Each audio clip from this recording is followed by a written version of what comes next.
ವಿಕೆ trading ರೂಮ್ಗೆ ಸ್ವಾಗತ. ಬನ್ನಿ, ಇವತ್ತು ಸ್ಟಾಕ್ ಮಾರ್ಕೆಟ್ ಬಗ್ಗೆ ಕೆಲವೊಂದು ಶಾಕಿಂಗ್ ಸತ್ಯಗಳನ್ನು ನೋಡೋಣ. ಇವೆಲ್ಲ 100% ನಿಜ. ಯಾಕಂದ್ರೆ ನೀವು ಅನ್ಕೊಂಡಿರೋದಕ್ಕೂ ಸ್ಟಾಕ್ ಮಾರ್ಕೆಟ್ನ ನಿಜವಾದ ವಾಸ್ತವಕ್ಕೂ ತುಂಬಾನೇ ವ್ಯತ್ಯಾಸ ಇದೆ. ಸ್ಟಾಕ್ ಮಾರ್ಕೆಟ್ ಅಂದ್ರೆ ನಾವು ಅನ್ಕೊಂಡಿದ್ದೇ ಸರಿ ಅಂತಿದ್ರೆ ಬಹುಶಃ ಈ ಮಾತುಕತೆ ಆ ಯೋಚನೆನೇ ಬದಲಾಯಿಸ್ಬೋದು. ಯೋಚನೆ ಮಾಡಿ, ಜಸ್ಟ್ ಒಂದೇ ಒಂದು ಟ್ವೀಟ್ ಕೋಟಿ ರೂಪಾಯಿಗಳನ್ನ ಕೆಲವೇ ನಿಮಿಷಗಳಲ್ಲಿ ಮೇಲೆ ಕೆಳಗೆ ಮಾಡ್ಬೋದು. ಇನ್ನೂ ವಿಚಿತ್ರ ಅಂದ್ರೆ ಕೆಲವೊಬ್ರು ಸುಮ್ಮನೆ ಕೂತು ಏನು ಮಾಡದೆ ಬಿಲಿಯನ್ ಗಟ್ಲೆ ದುಡ್ಡು ಮಾಡ್ತಾರೆ. ಅದು ಹೇಗೆ ಸಾಧ್ಯ ಅಂತೀರಾ? ಬನ್ನಿ ಅದರ ಗುಟ್ಟನ್ನು ಬಿಡಿಸೋಣ. ಆದ್ರೆ ಇದರ ಇನ್ನೊಂದು ಕರಾಳ ಮುಖನೂ ಇದೆ. ಒಂದು ಕಠೋರ ಸತ್ಯ ಏನ್ ಗೊತ್ತಾ? ಮಾರ್ಕೆಟ್ಗೆ ಬರೋ 100 ಜನರಲ್ಲಿ 80 ಜನ ತಮ್ಮ ಹಣ ಕಳ್ಕೋತಾರೆ. ಹೌದು, 80%.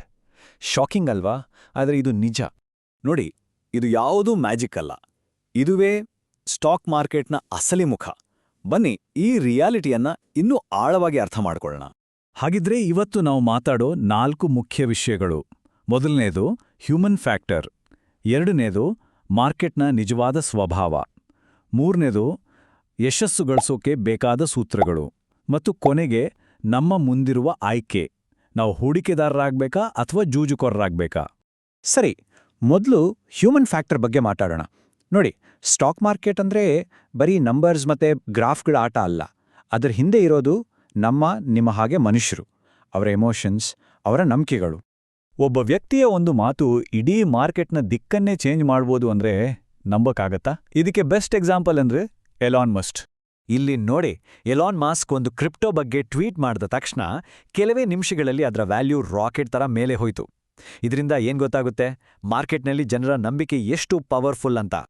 ಅಂದ್ರೆ ಅರ್ಥ ಮಾಡ್ಕೋಬೇಕಾಗಿದ್ದು ಏನು ಅಂದ್ರೆ, ಮಾರ್ಕೆಟ್ ನಡೆಯೋದು ಬರೀ ಕಂಪನಿಯ ಬ್ಯಾಲೆನ್ಸ್ ಶೀಟ್ ನೋಡಿ ಅಲ್ಲ, ಬದಲಿಗೆ ಜನ ಆ ನಂಬರ್ಗಳ ಬಗ್ಗೆ ಏನು ನಂಬ್ತಾರೆ ಅನ್ನೋದರ ಮೇಲೆ.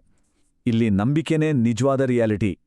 ಮಾರ್ಕೆಟನ್ನ ಆಳೋದು ಎರಡು ಎಮೋಷನ್ಸ್. ಒಂದು ಭಯ, ಇನ್ನೊಂದು ದುರಾಸೆ. ಭಯ ಶುರುವಾದಾಗ ಎಲ್ರೂ ಪ್ಯಾನಿಕ್ ಆಗಿ ಕಡಿಮೆ ಬೆಲೆಗೆ ಮಾರಿ ಲಾಸ್ ಮಾಡ್ಕೋತಾರೆ. ದುರಾಸೆ ಜಾಸ್ತಿ ಆದಾಗ ಸಿಕ್ಕಾಪಟ್ಟೆ ರೇಟಿಗೆ ಕೊಂಡ್ಕೊಂಡು ಸಿಕ್ಕಾಕೋತಾರೆ. ಎರಡೂ ಕಡೆ ರಿಸಲ್ಟ್ ಒಂದೇ, ನಷ್ಟ.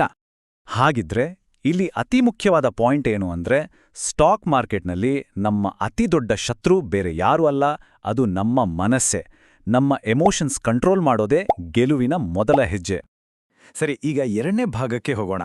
ಅದೇ ಮಾರ್ಕೆಟ್ನ ನಿಜವಾದ ಸ್ವರೂಪ. ಇದರ ಕೆಲವು ಬೇಸಿಕ್ ರೂಲ್ಸ್ ಅರ್ಥ ಮಾಡ್ಕೊಳ್ಳೋದು ತುಂಬಾನೇ ಇಂಪಾರ್ಟೆಂಟ್. ಮಾರ್ಕೆಟ್ ಬಗ್ಗೆ ಒಂದು ಮಾತಿದೆ, ಸ್ಟಾಕ್ ಮಾರ್ಕೆಟ್ ಏಣಿ ಎತ್ತಿ ಮೇಲೆ ಹೋಗುತ್ತೆ, ಆದ್ರೆ ಲಿಫ್ಟ್ನಲ್ಲಿ ಕೆಳಗೆ ಬರುತ್ತೆ. ಅಂದ್ರೆ ಮೇಲೆ ಹೋಗಕ್ಕೆ ವರ್ಷಗಟ್ಲೇ ಬೇಕು, ಆದ್ರೆ ಬೀಳೋಕೆ ಕೆಲವೇ ದಿನ ಸಾಕು. 1929ನ ಗ್ರೇಟ್ ಡಿಪ್ರೆಷನ್ನಲ್ಲಿ ಜನ ತಮ್ಮ ಜೀವನದ ಸಂಪಾದನೆಯನ್ನೇ ಕೆಲವೇ ಗಂಟೆಗಳಲ್ಲಿ ಕಳ್ಕೊಂಡ್ರು. ಇದರಿಂದ ನಾವು ಕಲಿಬೇಕಾದ ದೊಡ್ಡ ಪಾಠ ಅಂದ್ರೆ, ರಿಸ್ಕನ್ನ ಯಾವತ್ತೂ ಅಂಡರ್ ಎಸ್ಟಿಮೇಟ್ ಮಾಡಬಾರ್ದು. ಪ್ರಾಫಿಟ್ ಹಿಂದೆ ಇರೋ ರಿಸ್ಕ್ ಏನು ಅಂತ ತಿಳ್ಕೊಳ್ಳೋದು ತುಂಬಾನೇ ಮುಖ್ಯ. ಇಲ್ಲಿ ನೋಡಿ, ಹಿಸ್ಟ್ರಿ ಯಾವಾಗಲೂ ರಿಪೀಟ್ ಆಗುತ್ತೆ. .com ಬಬಲ್ ಆಗಿರ್ಬೋದು, 2008ರ ಕ್ರ್ಯಾಶ್ ಆಗಿರ್ಬೋದು, ಈ ಥರದ ಸೈಕಲ್ಸ್ ಬರ್ತಾನೇ ಇರುತ್ತೆ. ಇತಿಹಾಸದಿಂದ ಯಾರು ಪಾಠ ಕಲಿತಾರೋ ಅವ್ರು ಮಾತ್ರ ಇಲ್ಲಿ ಉಳಿಯೋಕೆ ಸಾಧ್ಯ. ಇನ್ನೊಂದು ಇಂಟ್ರೆಸ್ಟಿಂಗ್ ವಿಷಯ, ನ್ಯೂಸ್ ಹೊರಗೆ ಬರೋಕ್ಕೂ ಮುಂಚೆನೇ ಮಾರ್ಕೆಟ್ ಯಾಕೆ ರಿಯಾಕ್ಟ್ ಮಾಡುತ್ತೆ? ಯಾಕಂದ್ರೆ ಮಾರ್ಕೆಟ್ ಒಂದು ಫ್ಯೂಚರ್ ಪ್ರಿಡಿಕ್ಟಿಂಗ್ ಮಷೀನ್ ಇದ್ದಂಗೆ. ದೊಡ್ಡ ಇನ್ವೆಸ್ಟರ್ಸ್ ಆಳವಾದ ರಿಸರ್ಚ್ ಮಾಡಿ ಮುಂದೆ ಏನಾಗ್ಬೋದು ಅಂತ ಊಹಿಸಿ ಮೊದಲೇ ಆಕ್ಷನ್ ತಗೊಳ್ತಾರೆ. ಸರಿ, ಇದುವರೆಗೆ ನಾವು ಮಾರ್ಕೆಟ್ನ ಸ್ವಭಾವ ಮತ್ತೆ ಚಾಲೆಂಜಸ್ ಬಗ್ಗೆ ನೋಡಿದ್ವಿ. ಈಗ ಮೂರನೇ ಭಾಗಕ್ಕೆ ಹೋಗೋಣ. ಈ ರಿಯಾಲಿಟಿಯನ್ನ ಎದುರಿಸಿ ಹೇಗೆ ಯಶಸ್ಸು ಸಾಧಿಸೋದು ಅನ್ನೋ ಸೂತ್ರಗಳನ್ನ ನೋಡೋಣ. ದ ಗ್ರೇಟ್ ವಾರೆನ್ ಬಫೆಟ್ ಒಂದು ಮಾತು ಹೇಳ್ತಾರೆ, ನಮ್ಮ favourite holding period for ever. ಇದರ ಸರಳ ಅರ್ಥ ಇಷ್ಟೇ, ತಾಳ್ಮೆ ಮತ್ತು ಲಾಂಗ್ ಟರ್ಮ್ ವಿಷನ್. ಇದು ಏನ್ ಹೇಳುತ್ತೆ ಅಂದ್ರೆ, ಲಾಂಗ್ ಟರ್ಮಲ್ಲಿ ತಾಳ್ಮೆಯೇ ಲಾಭ. ನೆನ್ಪಿದ್ಯಾ? ವಿಡಿಯೋ ಶುರುನಲ್ಲಿ ಹೇಳಿದ್ದೆ, ಏನು ಮಾಡದೆ ಬಿಲಿಯನೇರ್ ಆಗ್ತಾರೆ ಅಂತ. ಅದರ ಸೀಕ್ರೆಟ್ ಇದೇನೆ. ಈ ಅಂಕಿಅಂಶವನ್ನೊಮ್ಮೆ ನೋಡಿ, ಇದು ನಿಜಕ್ಕೂ ಶಾಕಿಂಗ್. ಲಾಂಗ್ ಟರ್ಮ್ನಲ್ಲಿ ಮಾರ್ಕೆಟ್ನ ಬೆಸ್ಟ್ 10 ದಿನಗಳನ್ನ ಮಿಸ್ ಮಾಡ್ಕೊಂಡ್ರೆ ಸಿಗ್ಬೇಕಾದ ಲಾಭದಲ್ಲಿ ಅರ್ಧಕ್ಕರ್ಧ ಹೊಗೆಬಿಡುತ್ತೆ. ಅದಕ್ಕೆ ಹೇಳ್ತಾರೆ ಮಾರ್ಕೆಟ್ ಟೈಮಿಂಗ್ ಮಾಡಕ್ ಹೋಗೋದು ತುಂಬಾನೇ ರಿಸ್ಕಿ ಅಂತ. ತುಂಬಾ ಜನ ಮಾಡೋ ಒಂದು ದೊಡ್ಡ ತಪ್ಪು ಅಂದ್ರೆ, ಕಡಿಮೆ ಬೆಲೆ ಇರೋ ಸ್ಟಾಕ್ ಒಳ್ಳೇದು ಅಂತ ಅನ್ಕೊಳ್ಳೋದು.